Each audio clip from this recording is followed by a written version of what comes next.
Super hit படங்கள் நடிச்சிட்டு இருக்காங்க. கோமல் சர்மா இந்த பாட்டில் எப்படி பர்ஃபார்ம் பண்ணிருக்காங்கன்றதை நீங்க ஸ்டேஜில் பார்க்க போறீங்க இன்னும் சில நிமிடங்கள்ல. இந்த பாடலின் நாயகன் சனோஜ் அவர்களையும் மேடைக்கு அழைக்கிறோம்.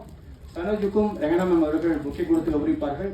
இதைத் தொடர்ந்து பாடலாசிரியர் அருண் பாரதி அவர்களை மேடைக்கு அழைக்கிறோம். பல சூப்பர் ஹிட் பாடல்கள் இருக்கார். அருண் பாரதி அவர்களை மேடைக்கு அழைக்கிறோம். நிகழ்ச்சியின் சிறப்பு விருந்தினர்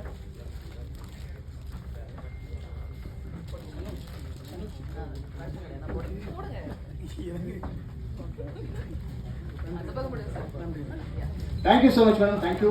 இந்த அழகான மாலை பொழுது இந்த அழைப்பை ஏற்று வந்த ஊடக நண்பர்களுக்கு வணக்கம். யூடியூப் மற்றும் ஊடக நண்பர்களுக்கு இந்த மாத்திக்கலா மாலை பாடல் உங்களுக்காக சீக்கிரமே ப்ளே பண்ண போறாங்க. ரொம்ப பவர்ஃபுல்லா இருக்கும். பாட்டு கேட்டால் உங்களுக்கு பிடிக்கும். ஸோ இந்த பாடல் உருவான விதம் பத்திலாம் பேசலாம். அதற்கு முன்னதாக வந்து மேம் லுக்கியர் மேம். ஸோ மேம் நீங்க வந்து பாடல் உருவானதெல்லாம் பேசணும். அதுக்கு முன்னாடி வந்து நீங்க பாடல் வெளியீட்டு விழா 2 வரிகள்